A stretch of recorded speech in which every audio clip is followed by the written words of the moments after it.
Akhirnya gue bisa ngobrol sama Giring. Wah, kangen ya Jo ya. Yoi. Gue datang ke sini udah makin maju ya. Parah. Iya. Interview Giring bukan dalam kapasitas anak band pertama kali nih. Jadi status lo gantung mic atau Enggak istirahat kan lo juga nge-MC iya kan pura-pura nggak tahu. Iya. Iya. Jadi sementara ya. Jadi Giring lagi. Karena gue lagi interview Giring soal kesiapan dia e-commerce. E-sport. E-commerce sih. Gue baru ngeh ya emang waktunya lu berhenti dulu sih dengan lu ribet sekarang ini. Iya emang lumayan ribet sih bro. Cuman ya kemarin juga salah satu alasannya kenapa mau berhenti dulu. It's time for me to grow. It's time for me to grow. Dan juga saatnya gue untuk ya mencoba hal-hal yang lain, mengabdi untuk negara. Dan juga sekarang lagi mencoba membesarkan e-sport juga gitu. Tapi gue yakin lu keputusan rehat dari Niji juga itu sesuatu yang anjing gue setaunya gimana ya ke anak-anak tuh susah banget ya. Berat. Tapi pasti ada satu momen kan kalau ngomongin ngeband atau art itu tuh masalah hati ya. Pasti ada satu momen ya gue main pasti aja. Ada satu momen di atas panggung kayak anjing gue udah nggak ada feel lagi nih di atas panggung. Lo ngeband kayak wah ini udah nggak ini udah beda nih zaman tour breakthrough ini beda nih gitu. Gini sih bro, jadi sempet lah kalau misalnya dulu kan awal-awal ngeband itu kan lebih fokus untuk kita menuangkan semua yang ada di kepala dan hati di atas panggung untuk berekspresi gitu kan. Tapi begitu sudah menjadi tempat buat pencaharian dan untuk cicilan, jatuhnya sempet ada momentum dimana kayak udah on off kayak robot, jadi udah teret gitu. Ya itu yang gue sayangkan sih waktu itu kan. Tapi nggak munafik bahwa juga waktu itu juga memang juga butuh cicilan juga kan. Jadi waktu kemarin yang konser La Fest ya kan, wah gila, really enjoy every single moment kecuali ketika celana gue mau melorot mulu, that's it.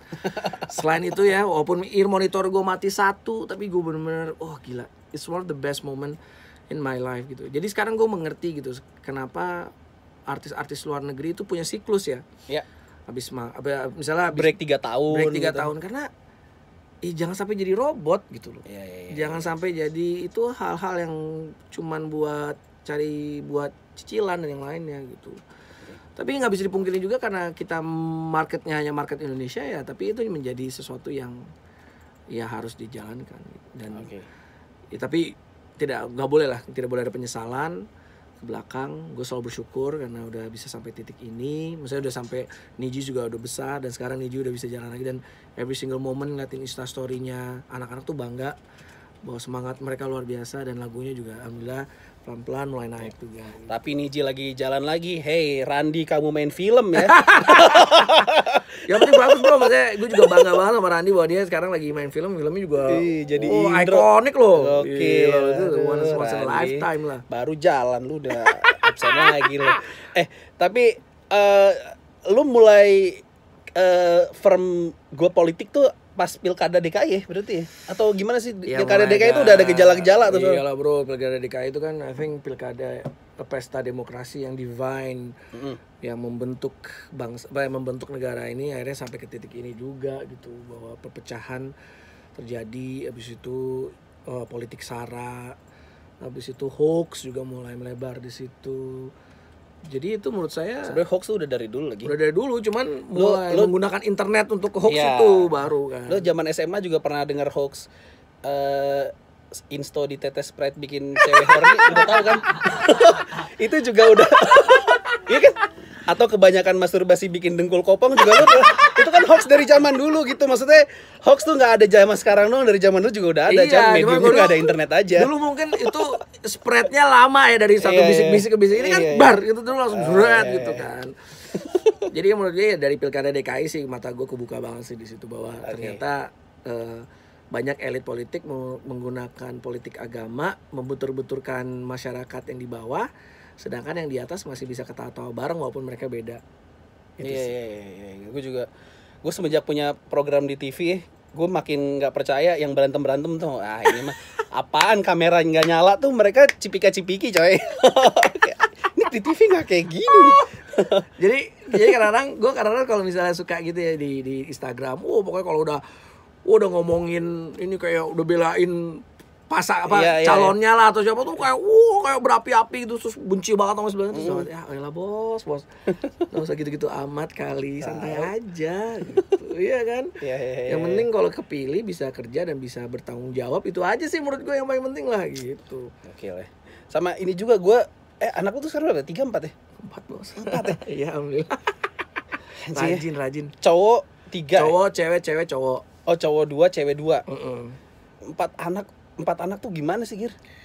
Yang paling gede berarti Zidane ya? Zidane paling gede. Umur sekarang udah mau 1 SMP. Oh iya, 12. Kecil Abraham. Setahun ya. Anjing, satu-satunya privasi ketika bawa bapak tuh cuma pas berak sama mandi. Itu pun harus buru-buru. Itu anakku 2 loh. Anak lu 4. Gimana sih anak 4, Gir? Anak 4 ya luar biasa, bro. Lu kan ini ya ketua asosiasi game bukan e-sport presiden Indonesia e-sport Premier League. Oke lah, lu sebagai yang notabene mengurusi game e-sport dan lain-lain, lu di rumah masih sempat main Mobile Legend gitu? Di rumah, sama Zidane masih main game. Oh, main gede.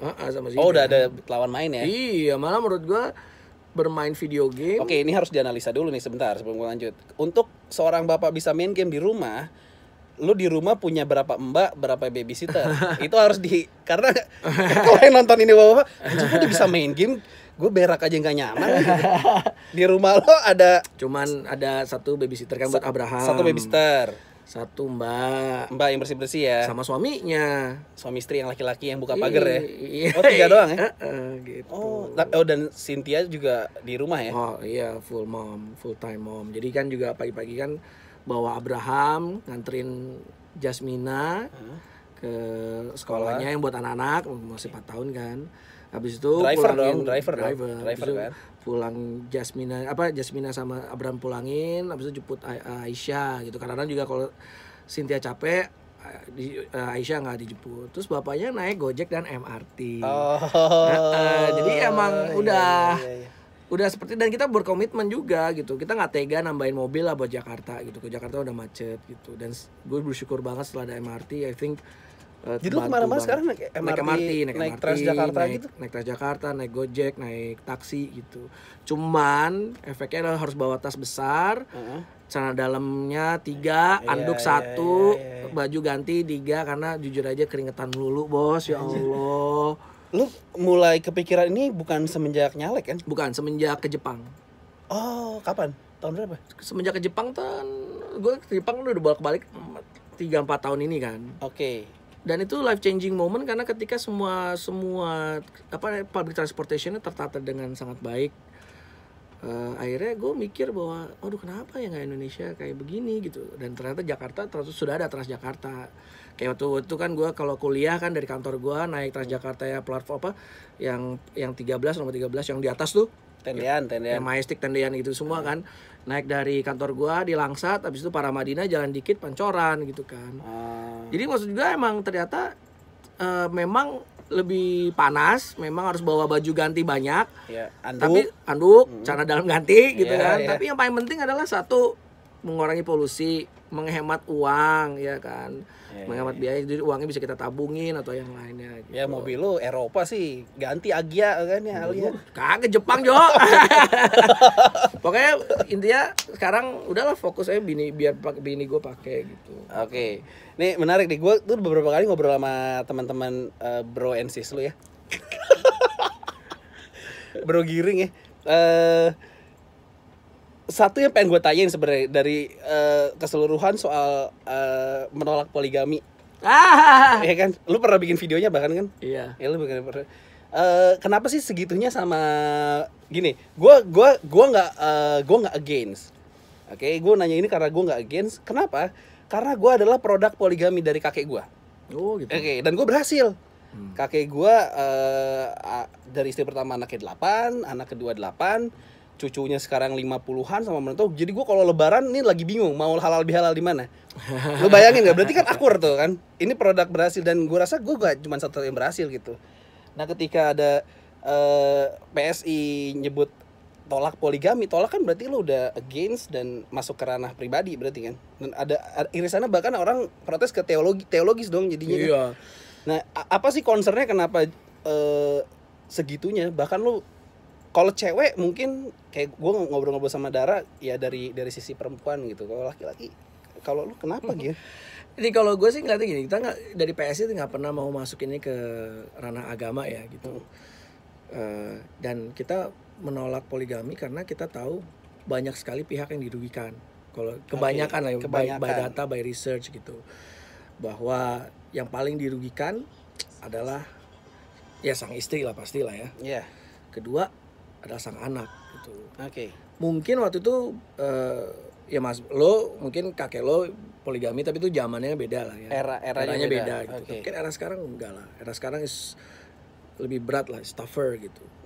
Terus kita rasa bahwa kita kan selalu ngomong bahwa di dalam internal partai kita itu tidak boleh yang berpoligami.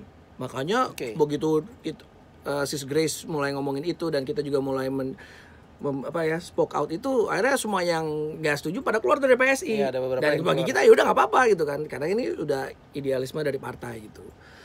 Dan kita yang paling penting adalah benar-benar bagaimana menjaga nanti yang di pemerintah juga diusahakan jangan sampai ada gitu. Terus kita pengen banget memperjuangkan bagaimana ini yang paling penting adalah equality gitu, bahwa wanita dan pria sejajar, gitu. Suami dan istri sejajar gitu. Dan bagaimana bisa sejajar kalau suaminya memiliki lebih dari satu istri gitu. Tapi karena nanti istri bisa nanya, boleh nggak gue punya lebih dari satu suami? Iya memang nggak boleh. Gue juga bukan berarti gue pengen poligami, susah, mertuanya banyak kan jadi. Iya dan apa ya? Tapi gini, at least poligami itu masih lebih gentle daripada punya simpenan diem-diem. Iya dong. Nah, ya sama aja lah bos. Dan laki-laki lebih banyak. Akhirnya kastanya simpanan diam-diam dan banyak loh. Banyak juga. Nanti lo kalau jadi masuk di pergaulan pejabat, lo akan menemukan jangan-jangan wah anjing temen gue mendingan poligami daripada diam-diam nyimpan di apartemen. Iya kan? Aduh gue. Kalau kayak gue nggak tahu kalau dari internal partai. Kalau misalnya ada yang poligami berarti keluar kan? Iya. Kalau ada yang punya simpenan atau selingkuh gitu, dia punya istri terus selingkuh gitu, ketahuan sama internal partai, itu akan dapat hukuman yang sama nggak? Kayaknya sih masih dapat teguran juga lah. Teguran? Pasti ada teguran gitu. Sampai ke ya itu kan berarti ke pribadi ya berarti. Itu kan masalah komitmen lah bro. Tapi kan, tapi apakah orang ketika berselingkuh secara kinerja nggak bagus secara politik, kita ngomongin Bill Clinton aja dipilih lagi loh. Iya kan? Bukan dipilih lagi, dia tidak jadi di impeach waktu itu.